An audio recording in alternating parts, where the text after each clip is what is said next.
Was 17, do you know when it sunsets?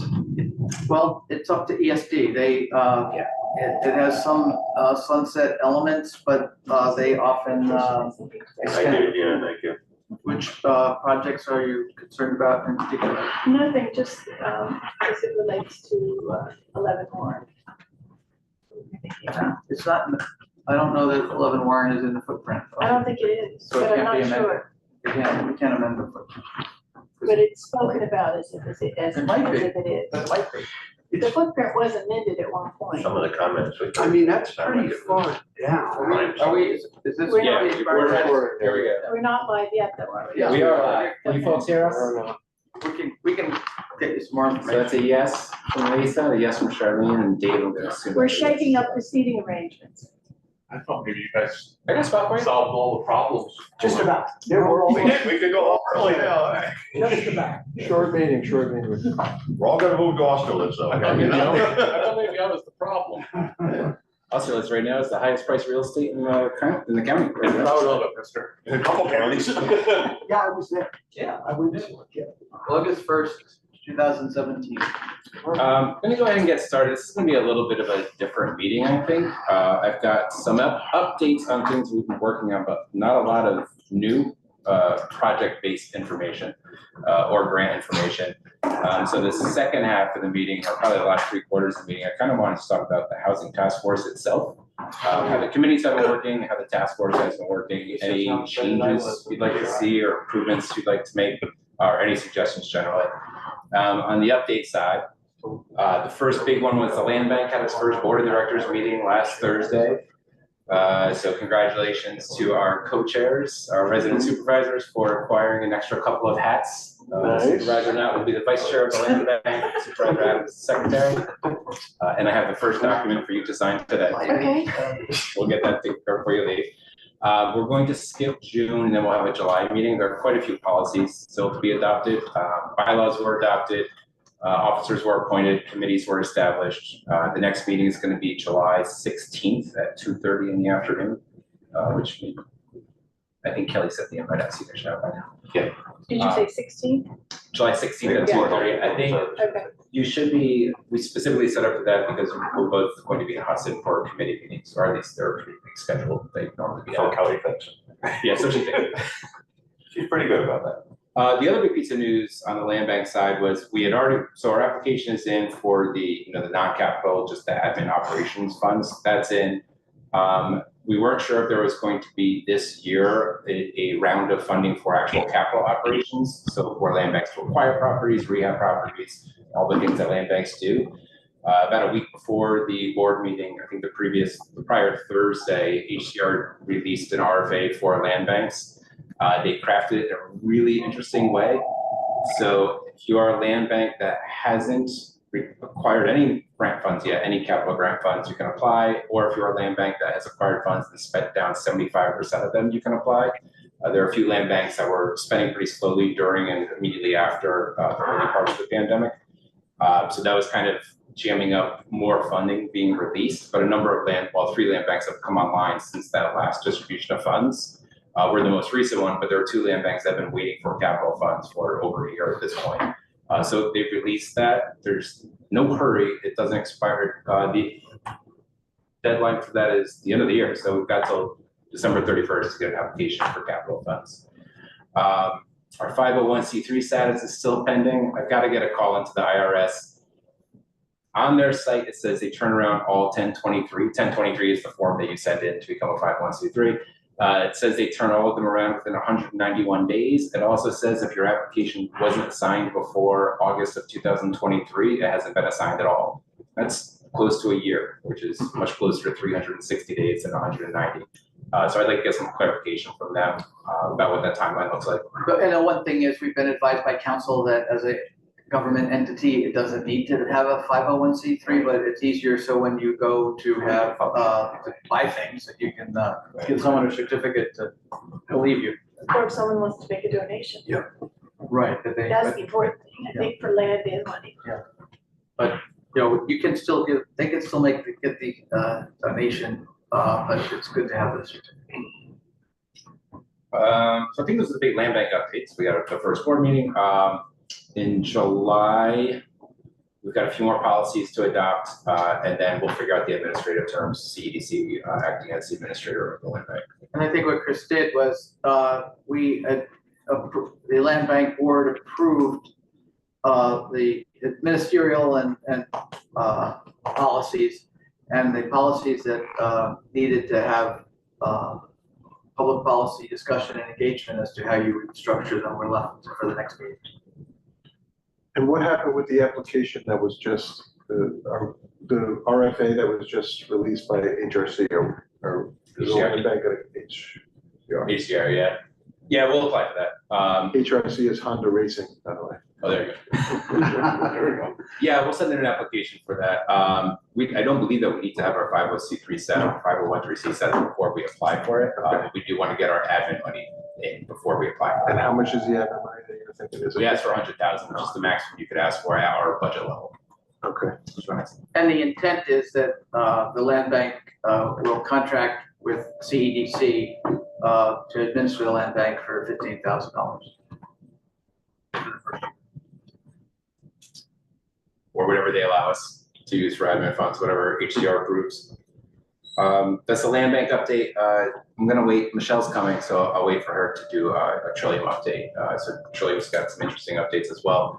Not a lot of news on the ADU grant. The ball's kind of in Rupco's court right now. Last week was the first meeting between this current round of grant award winners, grantees, and HCR. So there's a group of us, everyone that won the grant is meeting over the course of, I think, the first 6 months or so. It'll be pretty regular bi-weekly meetings, and then they'll get spaced out a little bit.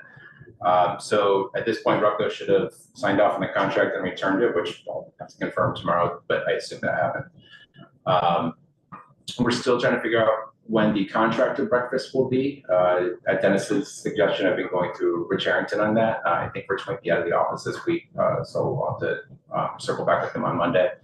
Rupco is trying to get that scheduled for June 26th, so now that's 3 weeks away, so that's pretty tight. What time of day? Is it more She early wanted to do a morning? breakfast. Yeah, early morning, So yeah. they want to do a contract. Contractors, if you don't 7 get them o'clock. by 7 o'clock, you've not got them for the day for the most part. So we'll try to get that scheduled within the next week or two. And if right now we're looking at Columbia Green Community College, it was pointed out that that might not be that convenient for some of the contractors. Obviously not everywhere is going to be convenient for everyone. But I did ask Rich Harrington if there is somewhere where contractors just naturally congregate. Do they already have places where it would be more conducive to host the meeting? Bob Diner, right? That's Stewards. the lumber stewards, yeah, you know. I mean, it's not like they're running around looking for food. I mean, No. Are you attending the Rupco meetings with the state? Oh, the meetings that we just had last week, those partner ones? Well, it sounded like they were gonna happen bi-weekly is what, Yes, I'm in those. you were in those, Yeah. Is Dan Rundle's Diner open regularly or just part of the time? It's open every day, but it's not conducive. It's not big enough? But fit Yeah. in. it's 19th part of the schools and that's it. Okay, And Dan said, I want people to come in, pay their bill and get out. so that's not conducive either. Right. Yeah, I think you just need somewhere we can have an actual meeting and have a public Yeah, I conversation. think you got the right idea. The college always seems to work out decent. I mean, any contractors of that nature that can be interested in that program, there's gonna be like time. Wherever it is. I would also suggest you contact Williams Lumber and make sure they're aware of what you're doing. And I know Kim is a member of CEDC, so we can. Okay, great. Yeah, I feel like the college is fairly centrally located in the county mix. Not if you're in New Lebanon or. Well, yeah, I don't think anywhere in the county is central. But the good part about the college, it's Switzerland, so, between Columbia and Green, it's a safe place to meet. This isn't necessarily housing task force related, but it is adjacent. We talked about this a little bit. Last year, Greene County was the lead applicant on a Brownfield Coalition Assessment Grant. So basically, this is a grant from the EPA where it's a reimbursement-based grant. So we'll go out and try to identify sites that are brownfields or sites that we think are brownfields. This grant award can pay for phase 1 ESAs and then essentially nothing else. as far as touching the site goes. Well, actually, phase ones, you don't have to touch the site. But you can do phase ones with it, you can do some pre-development work, you can bring in some consultants and attorneys. It's a partnership between Greene County itself, and then on this side of the river, CEDC is the co-applicant, and they've also got a co-applicant their side of the river, the Hunter Mountain, the Housing Hunter Foundation. Hunter Development or something. Yeah, the Hunter Foundation. It's not related to the mountain. Right. So this is still early days. Today was the first. The announcement I don't know has been like officially made. Oh, yeah, Schumer's it's been office in the announced paper it. for 2 weeks, but, we're looking at, Stockport, Stuyvesant, Claverick, and we'll be in touch with the other supervisors, with respect to whether they have sites. We have, Greene County had applied last year and was not successful. They went for their debriefing and were told they needed to have a partner. And so they came to us and, we agreed to be a partner. Is there a limit to the number of sites? You went to the meeting this morning. No, the application stated approximately 28, but it sounds like most of these things are pretty flexible. They just want the money out the door and something to show for it. And some of them, we obviously will be looking at the DEC broadband, or here I go with broadband. DEC brownfields, to see if they have broadband. No, and at the brownfield list at DEC to see which ones are the most critical and haven't been addressed appropriately. Because a lot of the sites that we have looked at that we thought had not been adequately addressed have been. Are those the county dumps? The county closed all of its dumps, right? No, these Yeah, are- that's a different thing. That's These have to be buildings. brownfield. Okay, But these have to be buildings. But the, where our office used to be at the cement plant, we thought there might be something there, but Jessica did some extensive research and it had been brought up to whatever standard the state is willing to What accept. about the spot Williams lumber homes? Yeah.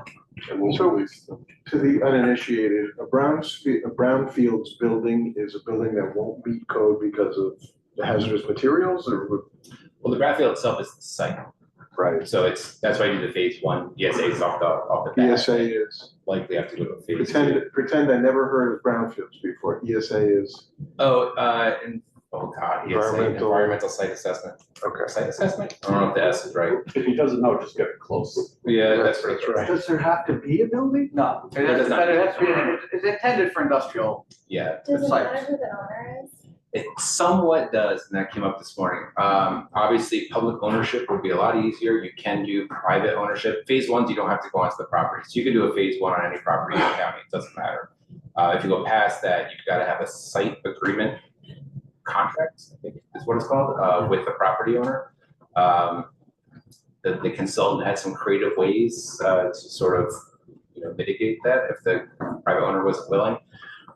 One of the tricky things, it won't matter for our side of the river, but just a wrinkle of it is, it will be easier if it's town or village owned parcel, just because remediation money is likely to come to the counties, and the counties can't use remediation money on properties that they own that are brownfields, or at least it's more difficult to do. So a former highway garage or a former. Yeah. That's what they're looking at, collaborate. Okay. Yeah, and that actually came up this morning because there's a Yeah. It DPW. can't be used for that? It's trickier to use it. Okay, so just connect the dots for me. We're looking at sites that have hazardous materials of some sort to get them remediated Yes, for the purposes of, cleaning them up so that they can be either redeveloped. Each one is gonna have its own plan. right, So yeah, I don't, no one's going so to. not necessarily good, definitely going into the land bank, not necessarily definitely sold to a private developer. Just clean up, general Just clean housekeeping. up. And this grant doesn't do this grant has a 5-year lifespan and it Right. doesn't actually touch the cleanup part. This is just Just as assessment. the assessment. Yeah, this is assessment. And the phase, it basically determines whether you need to move from the phase 1 to phase 2. Yeah, so And that's there'll where be the this, real money this is is, very for early phase days. 2. But just to put this out there, What's we the will difference? start to solicit towns and villages for what they think might be requisites. What's the difference between an assessment and a phase one? The assessment's just the overall name of the a general program, and then the phase one will be part of it. It would be part, because how are you gonna know anything if Right. you don't go in? Yeah, so you'll have to do phase one once they winter down which properties they're more interested in, Okay. they'll start doing phase. So we looked at, Habitat looked at a property in Niverville. and that property was adjacent to a lumber yard. It had a railroad siding. So because it had a railroad siding, it had many of the chemicals associated with operating a railroad. So we got money to do a phase 1, which then determined we had to do a phase 2. But it basically says you're okay to go, or you need to go with phase 2. Got it. So yeah, that kind of answer. So And phase 2 is a more serious, extensive. Yes, it identifies all the problems and what you need to do to remediate those problems. It gives you the roadmap to remediation. And then just to link those The two. magical factory, where previous owners have done some research and they won't release it. Oh, that's interesting. Yeah, I think, well, once this kind of gets up and running a little bit more, the next step is to form another task force just for this particular grant. And then we'll start soliciting ideas or soliciting feedback from towns and builders. What sites do you think could be brownfields? Is that a subcommittee of this task force? No. No, it's this whole A whole other yeah, thing, yeah, they'll okay. put together on that side. And this grant is being managed by Green County. Yeah, Okay, And are we envisioning that these sites become housing development? it's gonna depend on the site. Most likely they're business. Most unlikely, Yeah. because, someone will make a big issue that I don't want to live on a site that maybe hasn't been 100% cleaned up.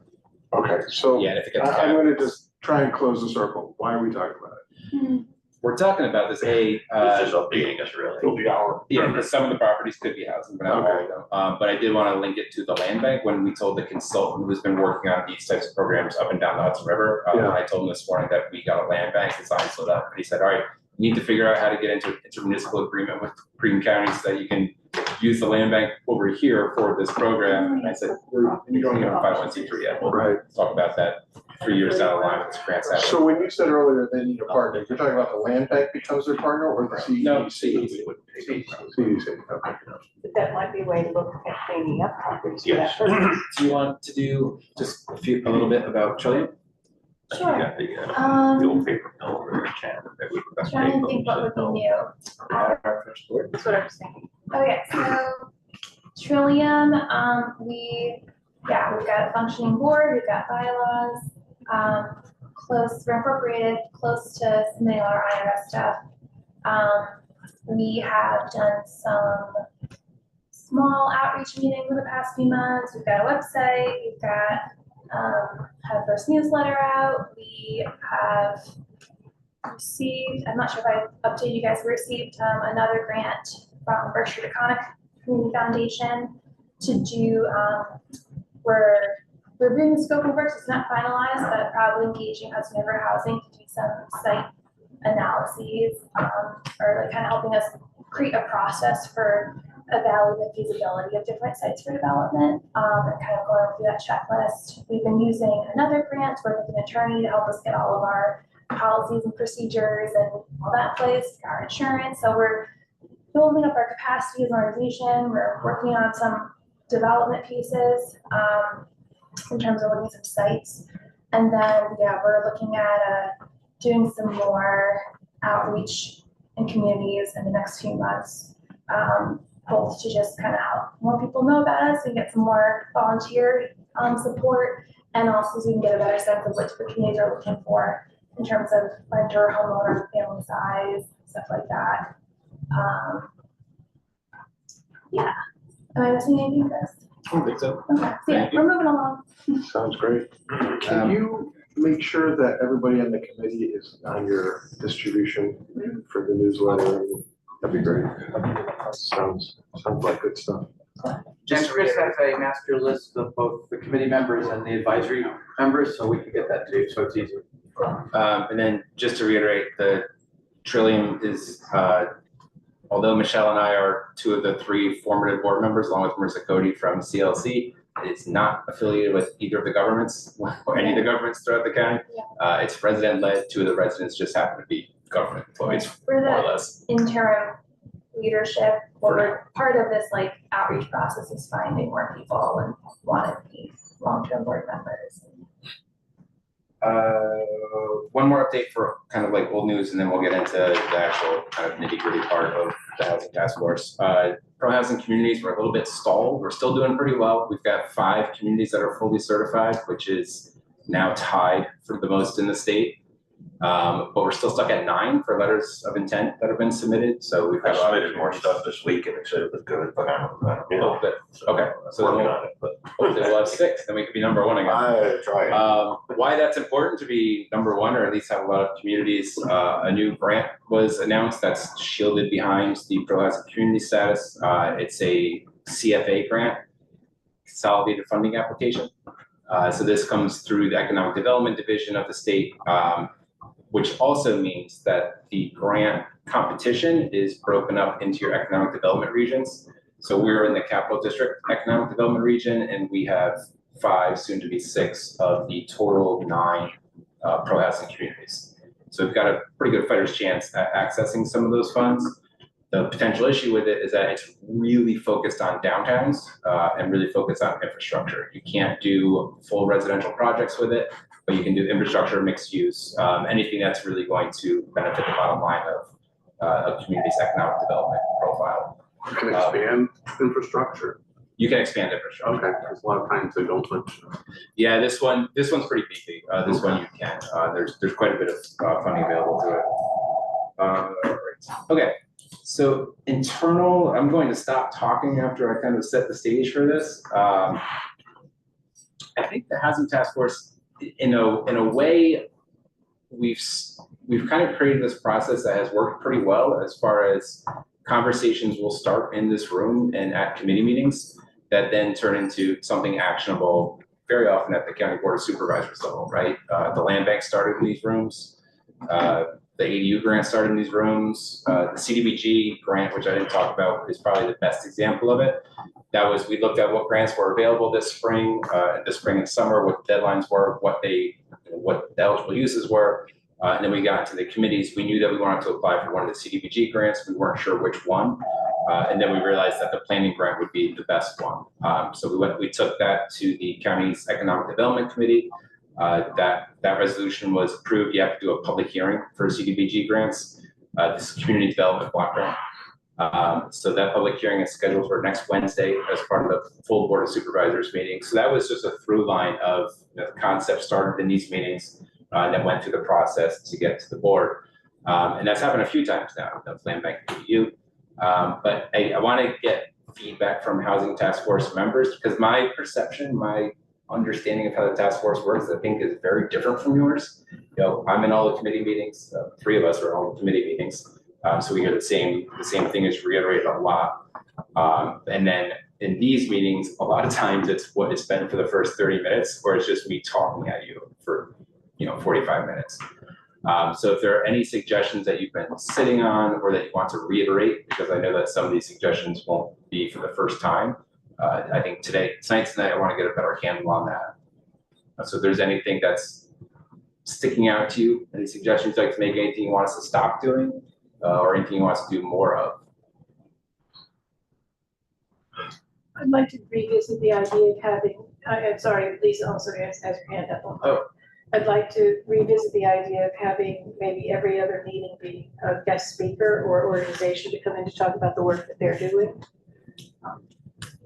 I mean, I was astonished when the numbers came out that said that we were the 9th most expensive county in terms of median housing income. That was, and the only ones that were more expensive were the perimeter counties around Manhattan or Long Island. So for the rest of the state, we got the prize.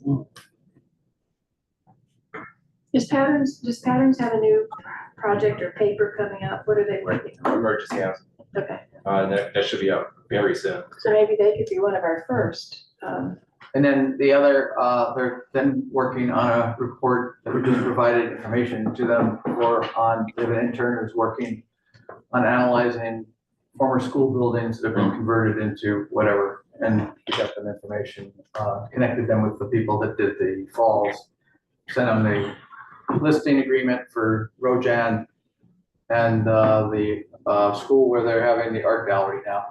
Agawam. I never pronounced I that. can't pronounce it either. I'm just hoping you could hear it. Did they get away? They were going to do a shopping, maybe it's just a full adaptive reuse because they were going to include shopping malls. I said, well, I'll save you the time. You don't have to come up here really. I don't know what, he had emailed me and pinged me, could you please make a moment to get this information, so. Do we have anything Do you know if there's anything happening with John L. Edwards at the moment? The HDC currently has, an option from the school district. Their proposal is to get a bunch of, educational and nonprofit partners in there. I think it's in like pretty early stages of. It was a 6-month agreement that they would, but 2 of those months are gone. No, I was just wondering, because they weren't in your list. You said you listed the Right. Falls, Rojan, and Agawam, so I was Yeah. wondering. Well, it's on hold, right? Okay. It's tied up and it'll be very difficult, but, Chris, another thing that I started out talking about when we started, and, you know, I know that's not as glamorous as some of the bigger projects that we keep talking about, but I still think that there should be a focus on trying to get people in some of the dilapidated houses that are sitting around the county doing nothing. Many of them are probably bank owned. They're not county foreclosures, but they're bank owned properties that are just sitting there neglected. And then that leads into another problem. I think that we've got young folks in the county that are probably handy and they could buy something, but the bank won't give them a mortgage because the house isn't in good enough shape. You know, how can we help some of those situations so that we actually get people into a house and get the house on a productive tax roll? You know? You can help with that. There is a database at the state, which one we want to get the database for? the DFS, yeah. We're working with the chairman on that. Yep, so that's actually happening pretty soon, actually, because Kelly and I are working on So that, can you still explain what it is? Yeah, so the department this was part of the zombie law from Right. 2016. Which nobody is complying with in my mind. It's tricky, yeah, so Well, what is it? so you have to self-report if you own a vacant/abandoned property in any municipality in New York State, and then you self-report to the Department of Financial Services, and that list can be viewed by whoever your municipal executive is, right? Chairman of the board. So, yeah, chairman of the board for the county, individual. They won't share it with us, for the towns. you know. So Can be reviewed by town you report supervisors?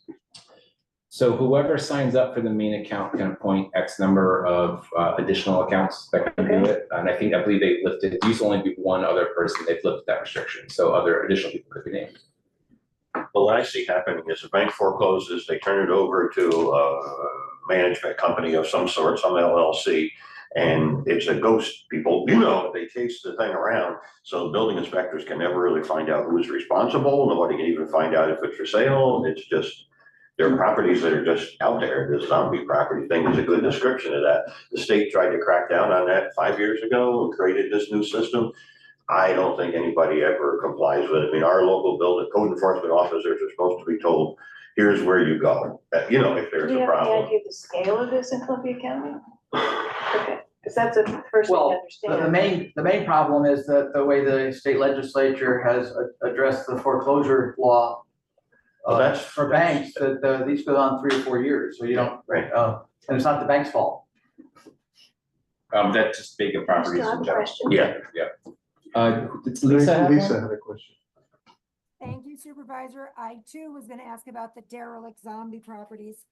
I wonder if this is a loophole that could be looked into. If a person is paying their taxes, I think it's within a 3-year period, they maintain can you guys hear me? Now we can. They maintain the right to have no action taken against them. So I don't know if there's anything we can do around that locally, but it's sort of like, if the taxes are less than 3 years derelict and the building is totally derelict, there's really not a lot the municipalities can do. And I'm just wondering if you guys could look into that a little more. Maybe there is something, but as far as I know, it's kind of like this catch-22 where if the owner then, or the LLC owner pays for the taxes, catches up the taxes, then they get and buy themselves another 3 years to leave it as is and use it as a tax write-off. And so it's pretty crazy. And I just wondered if it's something you guys could look into, or if you know about it, how to address it. Yeah, there is an alternative. I don't want to get too down the rabbit hole on it, but I can give you something to look up. New York State Real Property and Proceedings Law 19-A. Say that again? Do you want me to email it to you? So it's Yes. New York State. My other Yeah. question was, who owns the Go ahead. elementary school in Hudson now? Is it the city that owns the elementary school in Hudson? That's vacant? Just the school still owns it. School district. School district, okay, I just wanted to, and then also, I think an idea for the meetings might be for 1 or 2 meetings a year to go out to a site as things start to happen and have us meet on site or nearby, because I think it keeps us engaged to see the work in action. I was involved with RUPCO in other counties. This past weekend in Newburgh, they had the second annual kind of a community picnic in an area where they've done some work. So I think as we work with these different organizations to showcase the work and to keep us engaged, it's like, let's see how it's working in the field and go see some of the locations as a part of a meeting. Thank you, guys. Thank you. Kind of building on, unless anybody else had one. Rob, I see you're unmuted. Yeah, Hudson has passed a zombie law of their own. You hear me? Well, Oh, yeah. All right. Yeah. You're okay. Too loud? Hudson enacted like their own version of the zombie law a couple of years ago. And I forget what they call it, some kind of vacancy thing, but code enforcement said it's nearly impossible to enforce because if utilities are on, if even though the house is unoccupied, if it's the windows aren't busted out of it or boarded up, or it looks like a burnout kind of fire risk, it's still exempt. So they thought that they passed it because there's a developer in Hudson who owns about 80 or 100,000 properties, and a lot of them are empty, and so they thought it would be a way of kind of charging that guy a lot of money, but it turned out that the list of these properties is only like 15 or so, 10 or 15. It's smaller than we think, honestly. It's pretty low. Yeah. And I think a lot of the vacants in the county are heir properties. That seems to be the case in the city of Hudson, where just the title of, or the chain of title is a little unclear after someone passes away. There's one on my block that's 5 different people fighting over who actually is responsible for the property. And I think we'll see a lot of that. And the other thing, when it comes to John L. Edwards, I don't want to spook anybody, but the voters of the Hudson City School District will have to approve any sale, even if it's to the city of Hudson or if it's to a development corporation. And there is the city of Hudson, and then there is the residents of Claverick, Greenport, Stockport, Livingston, and portions of other towns that don't necessarily share the same goals, I would say, sentiment. So Rob, do you know, like, for me, Well, wouldn't one of the goals be to get out from under that mortgage? listen, I'm just telling you. I think that, Heads up. Yeah, no, I get it. And that's not a comment towards, but Yeah. I think everybody get behind that. I think, our position is, we're all on hold because, the school district has given, HTC the opportunity to explore the possibility of doing it. And if they decide to go forward, in June, we'll work with them, or not when it's up, it's not June, but December.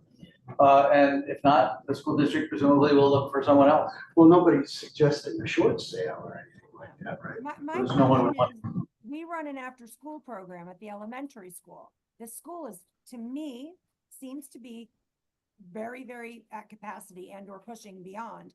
So are the numbers of students and the entry students coming in? Because right now you've got the quote unquote COVID babies who are 4 to 5 entering into school potentially. So is there a need for more space in with the school? I don't know. So I just want to put that out there as a person who has staff at the school. It's pretty radical how full this elementary school is at this point. And it seems like there's more young people. I see a lot of young people. So. But wouldn't you think that's one of the things that the school district would have to balance when they eventually have a project or don't have a project? Yeah. All right, I'm gonna Just say a little remember, bit. just a tiny little note, we had to give a little tiny smidgen of property for a bike trail it was like 1/10 of an acre had to be deeded over to the city from the back of John L. Edwards, and 150 people voted no. Um, All right, I'm gonna try to yank us back on a track about. Yeah, I think so- that's my suggestions. Dave, I think you have one? Yes, couple of points. First of all, if you don't mind me harking back to the contractors breakfast, I don't know if the offices of the Columbia Green Board of Realtors might work. It's a big space, and we've had a lot of breakfast meetings, and the food and coffee are catered from somewhere. So if it's a large number of people and that's considered a central place, it's at Delaware and Fairview Avenue. I don't know if that's a central place for local contractors, but I could look into that if you guys want me to.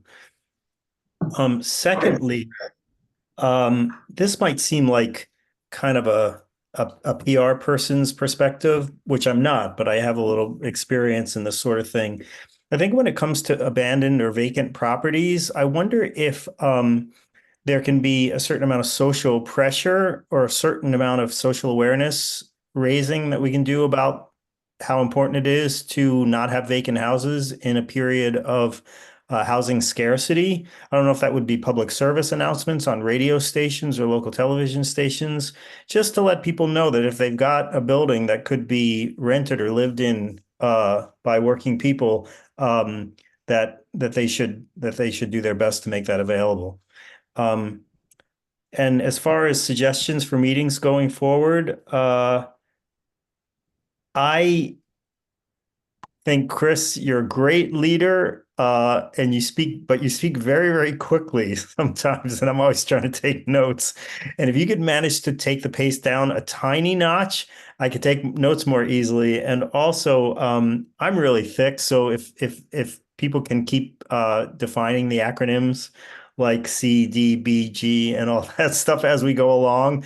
Maybe it's because I'm getting older, but I have trouble retaining that from meeting to meeting, though I have them in my notes each time. That would be groovy. Those are both good notes. I can promise you to do a better job about the initialisms and acronyms. We actually, the CEDC board just received something similar. It was about 6 pages of initialisms that we use. I will try to speak slower. I make no promises. I will No promise worries. to try. Okay. We'll get a stop sign for each of you to hold up. So my thoughts are not so much about what can we do around housing, but perhaps strategically the direction of the organization of the task force. So one of the things that I think over the last, it's been over a year now, and I think a lot of work has gotten done, like a lot of work. When I look at my notes on a regular basis and forget the number of acronyms, but just the number of levers that are getting pulled and pushed on a regular basis, it's staggering. So kudos. I mean, I think you guys have done a great job. I think that creates 2 problems for me, and I'll talk about it really from a personal experience. The first is for someone who doesn't work in government and never has, this works a lot differently than conventional business. And so it's a little difficult to keep track of why we're doing what we're doing and what exactly are we doing. And so I think one of the things we have to think about is a tool that we use. It could be a Word document, it could be a website, it could be anything, that talks about what are the things that we're doing as an entity, where are they, and what are the action items that a committee member might undertake to help move those things along. Because when I try and hold in my head or on my rapidly scratched notes because of the pace of the conversation, Mr. Brown. Sorry. It's very difficult to even remember 20% of what it is this task force is trying to get done. So we need a tool, I think, that will help us all kind of go to a place and say, oh, CDBG, this is what we're doing, or this is what they're funding, or ADU project, here's what we're doing, here's the challenges, so that we can kind of understand in a tool, a document of some sort, what are we working on, what are the challenges, where are we at with that? So that would help me get my arms around all the things that we're trying to do. And we have that internally, and we can clean it up and make it a little more accessible and professional. I mean, we have we do it in Excel, what are we working on so that what To track. doesn't fall through the track. but Yeah, through the yeah, cracks. and to the extent we can narrow that down to what this committee works on, then that would be, I think, a really helpful tool for me. And I think, especially since I don't work in government, just following the conversation with a number of acronyms is really difficult. So you want a key? Well, I think it's really more like a study guide. I think it'd be great to be able to read a document before coming to a meeting and say, okay, when Chris starts to talk about the land bank, I'm up to speed on where the land bank kind of is as of the last meeting, rather than trying to, land bank's easy because we understand it, but a lot of this stuff is not rapidly understandable. And the second thing I would say is, it's a great engine, and we're tasking it with 100 things. Maybe what we would be better off doing is using that same great engine and tasking it with 50 things and getting double the results. And I don't know if that's the right answer, but even as I look back through my notes, I mean, we're everywhere from talking about elementary schools that are not for sale. And what does that have to do with housing? And there's probably an answer to that, but I don't know what it is. Brownfield coalition. I mean, I think we have to think very carefully about how to spend Chris's time, because it is an incredibly valuable asset. And if we're not using it the best possible way, then I think we're squandering it. So I want to respond to that just a little bit. And I guess I can't help the fact that I've worked for government, so at the moment. Absolutely. So what I hear Chris bringing brownfields to us for is because this is an opportunity for people who want to develop land. And so it may not be a primary piece of work for us, but we should be aware of it. We should be aware that it's happening. Yeah. Because it will be its own separate committee or whatever. So he's just keeping us in the forefront of these initiatives that are taking place in our backyard. Yeah, and I don't want to give too much feedback in the room about these suggestions. I think that it's really well stated point. Not everything gets the same level of priority, right? Of course. I think that doesn't always come through. It's like, because if you're saying, oh, here's a land bank and here's a brownfield thing, one of them is clearly more important and more immediate than the other. But if you're just saying them. Yeah, I think my 100 versus 50 point is really more along the lines of this. If we move 100 things forward at a time, in 10 years, we're probably going to have some great new housing.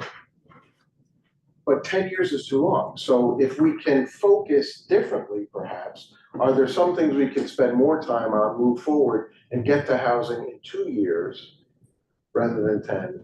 Even if it's 20% of the 10, what we could get in 10 years, that to me is a better focus. And what you bring up is the issue we struggle with in economic development organizations all the time, and that's how not to be a mile wide and an inch deep. Yeah. And it's tough. It is. And we try to review our mission regularly so that and it's particularly difficult in an environment where we have made ourselves a place to come for people to ask questions and get resources in many areas. Yeah. And we have our biggest deficit is not being able to say no. Okay. And so we're continually doing this. This is a very helpful conversation. And I think that, it's a good time to have it as we begin to plan out the summer months, because I've always felt that Labor Day is the New Year's Eve of the business world. And because we've all gone back to school on Labor Day, and you get your little break and it's time to refocus. But we can do some planning between now and the next meeting and over the summer. Yeah, and it's not meant as a critique, it's meant as a possible shift. Yeah, no, that's Just not taking. And we have to show some low-hanging fruit successes other than creating an environment. Yeah. And we talk about this a lot in the committee meetings, but I think I agree with what you're saying in the sense that I think we're all coming from, like, some of us are more on the inside of this stuff and some are like very deep specific areas of expertise. And so I think some of the meetings, some of the purpose is education about learning about, zoning or whatever. And then some of it's more like updates and communication. And then some of it's kind of like group decision-making, right? Like what are the priorities of a ADU application, whatever, and I think sometimes those three end up all happening at once and then get a little mushy. Yeah. And then also I think it's really hard to separate what each committee is and like what's actually policy, what's actually outreach. So then I think from the perspective of someone who's at all the committee meetings, we almost end up having the same meeting once a week every month. Right. Which I think is useful in like helping. I think this is the first time I've only been around here for 3 years, but one of the first times I've seen a large part of the county be on the same page at what's happening. So that's a plus. But on the negative is that I don't know if it's the best way to like use people's time to advance a specific agenda item or a specific task. Well, and I think you're right. There's two components, and we've all appreciate when you drop the stone in the water and the circle keeps getting bigger, that each time you have to educate the people in the peripheral that you're not starting from scratch. But that's why I think the task force was created, so it could be up to speed at a common level and actually propose things to get them done while we educate the people that are interested and want to become part of the movement. Yeah. Well, I'll just great conversation from my perspective, because where do I come into this discussion? And I come in, I guess, representing a lot of needy clients, and they need a variegated, they have variegated needs when it comes to their housing, right? So from my perspective, and I'll give you an example. I have people call me up and say, hey, listen, I'm interested in developing some affordable housing. And I say, well, that's outstanding. And I've sent some towards them.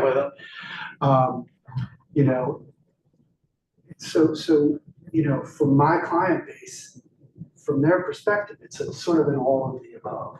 And what I want to be able to answer is, well, we have X number of units online. Here is our inventory today. Here's where it was. Here's where it is today. And given all of the good work that's going on, here's what we can anticipate over the next 12 months. Just over our shoulder here, a project is being built as we speak. I think that's important. I think it's important to say and to report out on. I know Michelle and the city, they're involved with projects at a certain point, and when they're ready to burst online, I think we want to be talking about that. I think we want to know from each town, what is the talk of development that's going on in that town? This construction, and this is the first I'm hearing of that, but this construction breakfast, I want to know what the actual developers are talking about. Like, we got 60 acres out in this town and we'd sure love to build, but there's a problem. What did the sewer line do that went out on 66? So I guess, and I'd be willing to talk to Chris offline about this, but a part of this committee that's sort of keeping up to date on where we're at from a stop, because I think you're doing an excellent job. I learn a lot when I come here that I wouldn't necessarily learn. And I'm not going to be involved in a lot of that stuff because that's not my role, but I don't mind talking about it. But I'm the guy who wants to know, where are we 2 years in with inventory? How, what's online? That's okay, wherever that is. And then what do we expect in 12 months? Right. And what are we forecasting out in 48 months? And that's why you guys are putting this together. I'd like to have a little bit more of that. And I'd like to know what developers think about developing in Columbia County right now. We've talked about, we have a master list every time there's been an article in the 8 counties, in either the Business Review or the Times Union. We identify the developer and get contact information, because I think our next step after the contractor's breakfast is the developer's breakfast. Brief mention of the sewer line out on 66. If you're not in the sewer district, you have to be approved by the town of Greenport. And so you have to have a plan. You just can't go to the town of Greenport and say, approve me. And so we can't do all that work for people, but we are acting as a concierge and resource when people are interested. You Maybe can we point can them in like the right two of these direction. ideas together, and the next time we have a speaker, because we actually haven't heard from a developer yet at a Right. speaker series. So maybe that'll be the first speaker we bring in. And bring one in who thinks that this isn't the place to do business, so that we can find out what the objections What are. are those? Yeah, maybe we'll find someone who tried to get a project off the ground in the county, and we'll coach them about. It's still a meeting, not a no meeting, but it's Our a survey committee. Other than in the village of Valencia. I'd like us, if we could be a little more assertive on that score. Yeah, You that's know, great. Having a If you bring a development, developer having please an bring a outreach to developer develop. who does affordable workforce. Is there any housing. way? Lisa, your mic is terrible, we can hardly hear you. Okay, if you have a developer That come, is not how to do it. please Wait a minute. have the developer be one who's doing affordable workforce housing, because I don't want to hear about the trillionaires. I want to hear how my staff are going to be having a place to live, and there's someone that's doing it and is working with you and has those formulas, because that's where we're getting clobbered in county jobs, nonprofit jobs, is that people can't. I was just looking on now. You guys can buy a trailer on my street for $365,000 if you were interested. I mean, it's so mind-blowing still that I really think that would be like, as Commissioner Gibson was saying, tell us, like, have someone tell us it's doing something. Also, yeah, there are challenges, but we got to have some hope that there's housing for the people that work here. And then on the near horizon, and Chris, I think you're doing an exceptional job. And I like Mike's comment. What is it? A mile wide and an inch deep. I don't think you guys are. I think you provide a lot of great context, but I do think hearing like the struggle of someone who's trying to do the thing that we all need is having people that can live and work here.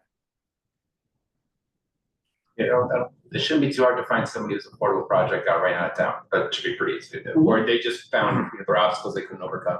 What's affordable? I come from, I go back to when we started. I'd like to see the survey results. We don't even know what people want. We never sent a survey out to employees, to the general public. We're talking about housing units. We don't even know who wants to live in housing units across the county. Is there something like that built onto Trillion's website? And try to get a housing. Talked about it, but I don't know if it got published. Every time that's, It's just. We're going down our spot. every time there's been a comprehensive plan review in the last 2 years, we'll have asked all of these questions, so we could probably. Yeah. Chatham just did it, Kent's about to do it. So we could just collect them. We could probably collect They're data. But still, we asked the employers what they thought. We never got back to them about consensus of what the results were. Well, if I'm an employer, I want to know what Dan's doing. Maybe he's doing something that I could be doing. If I hear that everybody's offering incentives, paying mileage, for instance, for people to get to work, then maybe that's something I should be thinking about doing to help out. I don't know if I'm an employer. I don't know what I can do, because you know what? I'm too busy running the business to think outside the box. Yeah, and I don't think the employer survey is technically, But I'm just saying. what are you doing to help? I'm just saying, What are your are these challenges? conversations happening at the Chamber of Commerce? Yeah, that's a good question.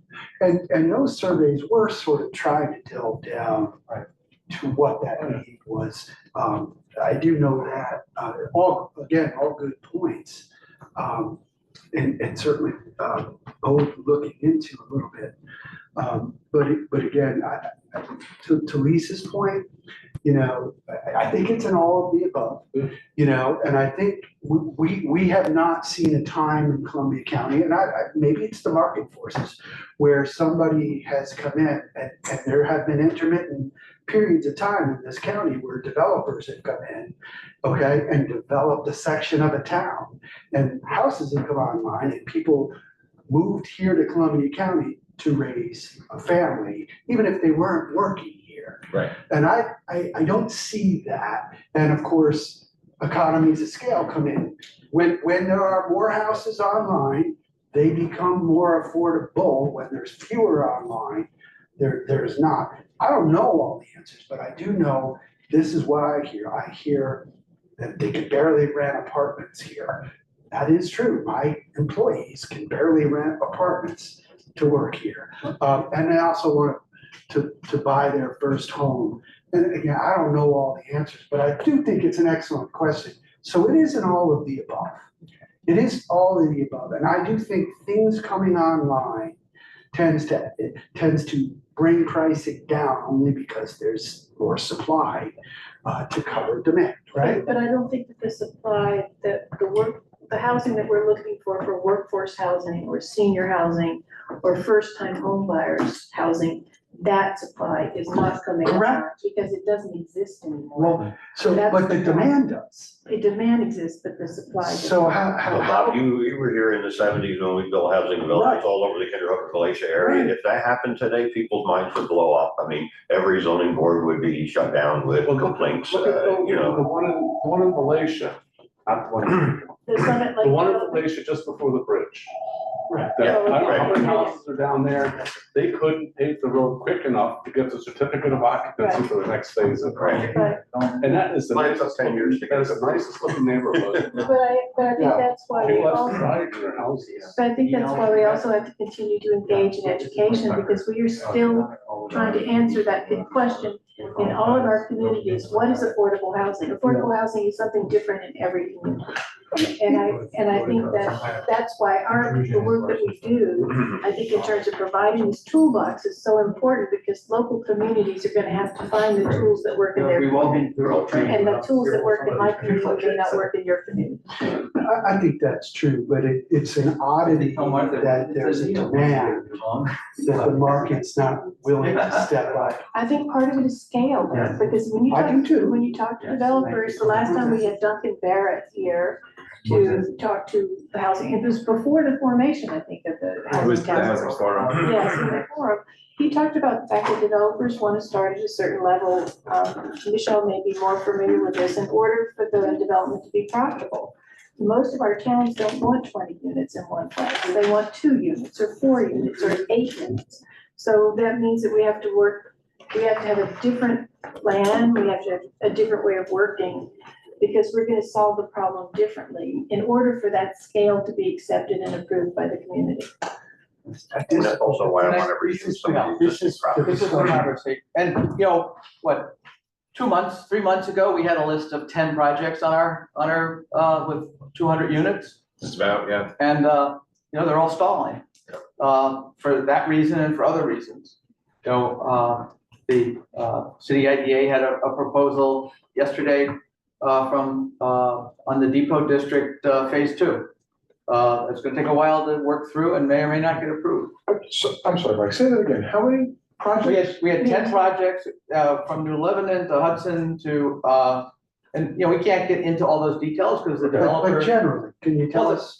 there's 100 units, the 150 unit project in Greenport, that Redburn proposed, is in litigation with the owner because, the owner and Redburn have a disagreement as to whether their option expired. In the meantime, there's another company for the same site talking to the Greenport Town Planning Board. See, this is what I mean. But the problem is, the developer doesn't want that all out there until they get their deal put together.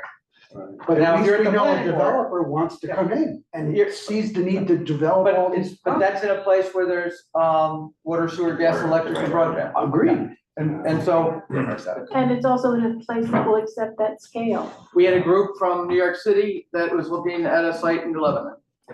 There was another group. To develop Yeah. multiple. And they talked to Homes and Community Renewal, so they, you know, they were We seemingly pretty serious and haven't heard from them. we put together a proposal, or we actually spent money in designing a site plan for a 20-acre parcel across from the Taconic Hill School District. Okay. We had, That's something else. there's a family up in, is it Taconic Kinderhook, or are they in the village? I think there's a village. Where there's a 20-acre parcel, and they would like to see it working, and I've hired, Crawford to do a preliminary site plan. But some of this stuff we can't, Talk about. well, you can. We can talk about it. No, no. Why We're a can't- public Because meeting. we're in a Yeah. meeting. Okay, well then, In the we real can estate do it in world. our committees. In committees, sure. And this is really what we're trying to. I mean, we're not trying to, and it's always a difficult issue, and that's why there's a court case going on right now at the Court of Appeals as to whether economic development organizations, should be, considered public authorities, or not, because, someone's not gonna come in here and tell us, I talked to a company out of northern Massachusetts yesterday. They bought 38 acres in one of our towns, and, know, when they told me they wanted to put in the gas station and it didn't meet the zoning, I said, well, what about housing?